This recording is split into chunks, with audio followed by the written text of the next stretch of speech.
சம்பந்தப்பட்டிருக்கிற விஷயங்களுக்கு நாம துணிவா நுழைஞ்சு கடவுளுக்கு கோபம் ஏற்படுத்தி நாசமாயிடக்கூடாது. பைபிள் சொல்றதா அப்படியே உலக தோற்றத்துக்கு முன்னுக்கே அடிக்கப்பட்ட ஆட்டுக்குடி, அவ்வளவுதான் உங்களுக்கு நாம ஏற்றுக்கொள்ளலாம். அப்ப உலகம் தோன்றதுக்கு முன்னுக்கே ஆட்டுக்குடி அடிக்கப்பட்டாச்சு. உலகம் தோன்றதுக்கு முன்னுக்கே தெரிஞ்சு கொள்ளப்பட்டவர்களுடைய பேர் ஜீவ புஸ்தகம் எழுதப்பட்டிருந்தது. அப்ப தெரிஞ்சு கொள்ளப்பட்ட உலக தோற்றத்துக்கு முன்னுக்கே அப்ப தெரிஞ்சு கொள்ளப்பட்டாச்சு. உலகம் தோன்றதுக்கு முன்னுக்கே பெரிய மேய்ப்பராக அவர்களுக்கு அவர் கொடுத்திருக்கிறார், அவ்வளவுதான். உலகம் தோன்றதுக்கு முன்னுக்கே நித்திய ஜீவனுக்கு வாக்குத்தத்தம் பண்ணப்பட்டாச்சு. அப்ப நித்திய அழிவுக்கு அப்ப உலகம் தோன்றதுக்கு முன்னுக்கே அப்ப முடிவு பண்ணப்பட்டிருக்குது. இதுல அப்படியே ஏற்றுக்கொள்றான் எங்களுடைய கடமை தவிர அதுக்குள்ள துணிவானுடைய தேவையில்லாம வெளிப்படுத்தப்பட்டதுக்கு மிஞ்சி நாங்கள் பிழையா போயிடக்கூடாது. அப்படிதான் கனவே நடந்தது. லூசிபர் என்ற ஒருதன் விழுந்து போனான். அது ஆதியாமம் 1ஆம் அதிகாரம் 2ஆம் 3ஆம் வசனத்துக்கு இடையில இது நடந்தது. பைபிள் எங்க அப்படி வெளிப்படுத்தப்பட்டு இருக்கிறது? ஒன்றிடமும் இல்லை. அப்ப இது யாவும் கற்பனை அல்ல.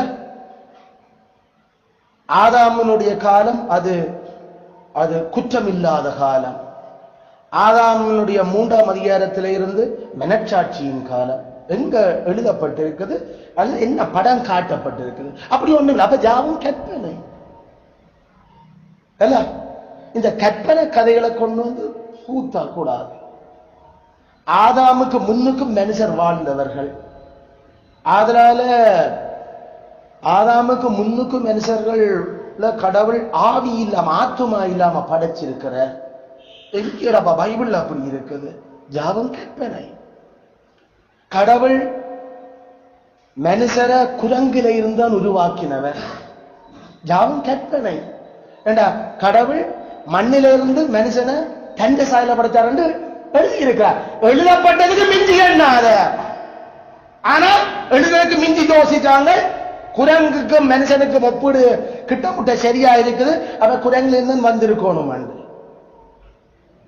ஆனா பைபிள்ல எழுதப்பட்டிருக்குது கடவுள் குரங்க 6ஆம் நாள் அவர் முதல் பாகத்துல படைச்சவர் உண்டு, காட்டு விலங்குகளோட.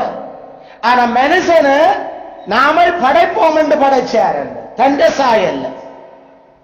இதான் எழுதப்பட்டது. இதுக்கு மிஞ்சி யோசிக்காத. யோசிச்சா நீ கடவுளுடைய கோபத்துக்கும் சாபத்துக்கும் ஆளாக. அப்படித்தான் இதுகள் எல்லாம் அறிவுக்கும் பகுத்தறிவுக்கும் பொருத்தமில்லாத கற்பனைகள். கற்பனை உலகத்துல அது அறிவு அத விஞ்ஞானம் என்று வர நம்பிக்கொண்டு படிப்பிச்சு கொண்டிருக்கிறாங்க கற்பனை அல்ல. மோசே ஆதியாகமத்தை எழுத இல்லை, மோசே ஜாத்ராமம் எழுத இல்லை. சரி, பைபிள் எழுதப்பட்டிருக்கிற புத்தகம் வேதம் சொல்லுது மோசையின் ஆகமங்கள் வாசிக்கப்படும் போது கிறிஸ்துவானவரே சொல்ற மோசே உங்களுக்கு என்ன சொல்லி இருக்கிறார்? ஆதியிலே ஆணும் பெண்ணுமாக உண்டாக்கினவர், அவர்களை திருமணத்தில் அவர்கள் இணைச்ச. ஆயின மோசைக்கு செவி கொடுக்காதவர் மரித்தோர்ல இருந்து எழும்பி போனாலும் செவி கொடுக்க மாட்டார் என்றெல்லாம் எழுதப்பட்டிருக்கிறதுக்கு மிஞ்சி மோசே எழுதல. மோசே எழுதல என்றா எழுதியிருக்கிறார், மோசே எழுதினார். அப்ப இது என்ன? இது இதெல்லாம் வெறும் கற்பனையில எழும்பின தான் தோன்றி ஜென்ம சுபாவமான ஆவி இல்லாத துன்மார்க்கருடைய கதைகள். அப்ப நமக்கு எழுதப்பட்டிருக்கிறதுக்கு மிஞ்சி நாம ஒரு நாளும் யோசிக்க வேண்டாம். அது எல்லாம் ஃபேண்டசி. ஃபேண்டசின்னு நாம சொல்றது நம்ம கற்பனையில நாம உருவாக்குற புனைகள், புனைவுகள், புனைவுகள் எல்லாம். அதனால அதை பிறகு அறிவண்டு நினைச்சுக்கொண்டு எனக்கு யோசிக்கிறது. அதுக்கு சரியான அந்த கற்பனையிலேயே அதெல்லாத்தையும் கதைக்கிறது. ஏன் அப்ப 1ஆம் அதிகாரத்துல ஜெகோவா பயன்படுத்தப்படையில அதுல ஏலோகிம் பயன்படுத்தப்பட்டிருக்கு. 2ஆம் அதிகாரத்திலிருந்து ஜாவே பயன்படுத்தப்பட்டிருக்கு. அப்படி என்று சொன்னா அந்த சொல்ல அது வேறு ஒரு ஆக்களை எழுதி இருக்கிறீனம். அப்ப ஒரு வரலாறு புத்தகம் எழுதியக்கல அல்லது தொல்காப்பியர் எழுதியக்கல, தொல்காப்பியர் அவர் தந்த புத்தகத்தை அதிகாரங்களா பிரிக்கல, வேற வேற சொல்நடைகளை பயன்படுத்தி எழுதியிருக்கிறார். அப்ப அதுக்காக அப்ப தொல்காப்பியர் எழுதாம வேற யாழ் எழுதுனா நீ சொல்ல போற? அல்லது அரிஸ்டோட்டில் எழுதின புத்தகங்கள் என்று நீங்கள் சொல்றதுக்கு அரிஸ்டோட்டில் பயன்படுத்தின சொல் நடைகளை வச்சு அரிஸ்டோட்டிலுடைய பேர்ல வேற வேற யாக்கள் எழுதியிருக்கிறேன்னு நீ சொல்ல போறியோ? இப்படி கடைசியில சங்ககால இலக்கியங்கள் எல்லாத்தையும் அந்த சொல்நடைகளை வச்சு இல்ல இவர் வேறு ஒரு ஆள் இந்த அதிகாரம் எழுதியிருக்கிறார், இந்த அதிகாரம் வேறு ஒரு ஆள் எழுதியிருக்கிறார் நீ பிரிக்க வலிக்கட்டா கடைசியில உன்ன போல ஒரு பைத்தியம் இல்லைன்னு உலகத்தில் இருக்கிற சிந்திப்பார், சிரிப்பாங்க.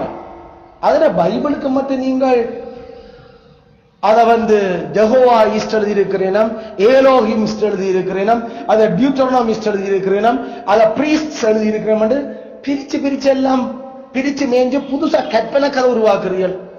ஏன் கடவுளுடைய வார்த்தையை மட்டும்தான் எப்படியாவது சிதைக்கணும் பாவமும் பேயும் விரும்புது.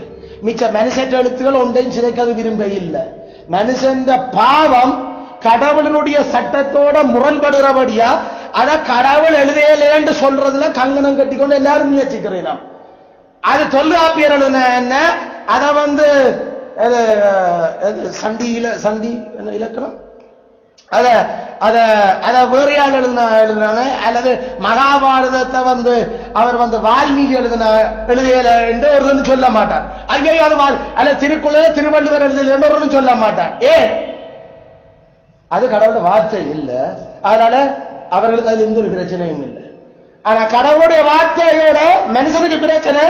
ஏனென்றா இப்படி செய்யாடிக்காத, இதுக்கு மிஞ்சி நீ ஒரு மண், நீ ஒரு கழிவு கட்ட, உன்னை படைச்சது எவ்வளவு பரிசுத்தமான நீ நாசமாய் கிடக்கிற, இதன்படி நடக்காட்டி நீங்கள் அழிவியல் என்று கதைக்கிற ஒரே ஒரு புத்தகம் வேதம் மட்டும்தான். மனுஷன் கடவுள் இல்ல, மனுஷன் கடவுளாக இயலாது என்று கதைக்கிற ஒரே ஒரு புத்தகம் இதுதான். அதனால இல்ல இதுக்கு கட்டாயம் கீழ்ப்படியணும், கீழ்ப்படியாட்டி நாசமாவேன்னு சொல்ற இந்த உலகத்தில் இருக்கிற ஒரே ஒரு புத்தகம் வேதம் மட்டும்தான். அதனால மனுஷனுக்கு அதோட பிரச்சனை. அதனால அதுல இருக்கிற அதிகாரத்தை அதை சந்தேகப்பட வச்சு அதை குழப்பி அடிக்க மனுஷன் நல்லா பாடுபடுறான். அதனுடைய பாவம் வேதம் என்ற புத்தகத்தோட இவ்வளவு அடிபட்டு கொண்டிருக்குது. அதனால கிமு 10ஆம் நூற்றாண்டுல எழுதப்பட்ட ஹோமர் இலியத்தை அது ஹோமர் எழுதியல, அது இவர் எழுதியல. ஒருவரும் 10ஆம் நூற்றாண்டுல எழுதப்பட்ட புத்தகத்துக்கு ஒருவரும் இன்னும் அதை அவர்தான் எழுதுன்னு சொல்றீங்க.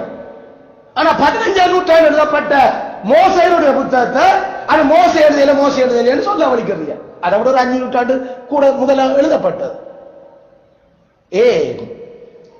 கடவுளுடைய வார்த்தை கெத்தர் சொல்லுற கெத்த தாவி கதைக்கிறார். கெத்தர் வானத்தையும் பூமியையும் படைச்ச கடவுள் சொல்றார் என்றது இந்த புத்தகத்துல மட்டும்தான் கதைப்பட்டு கொண்டிருக்குது. அதனால மனுஷனுக்கு அந்த பாவம் பொறுக்க விடுவது இல்லையா?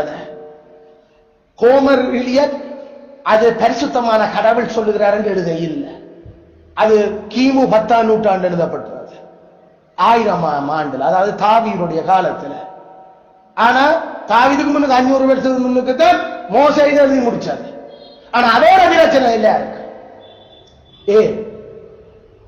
மனுஷனை படைச்ச கடவுள் சொல்லுற இது கர்த்தரின் வார்த்தை, வானம் பூமி ஒளிஞ்சாலும் ஒழியாத சத்தியம் என்று கிளைம் உரிமை ஒரே ஒரு புத்தகம் வேதம். அதனால அத பாவமும் பேயும் எப்படியாவது அதுல சந்தேகத்தை கற்பனைகளை கொண்டது பூத்துறது பார்க்குது.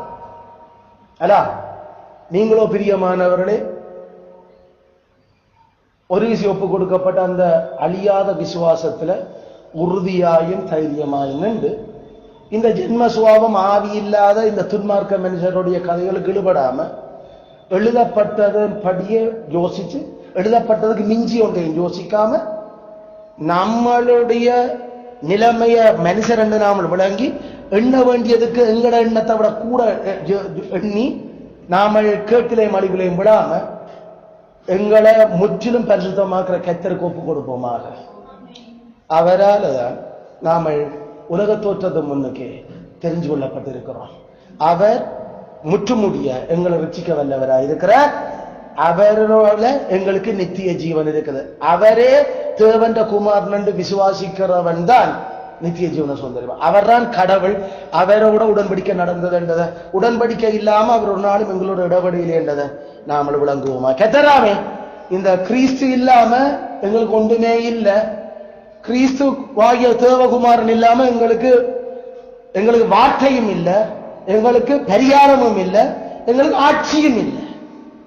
ஏன்னா அவர்தான் தீர்க்கதரிசி, அவர்தான் ஆசாரியன், அவர்தான் ராஜா.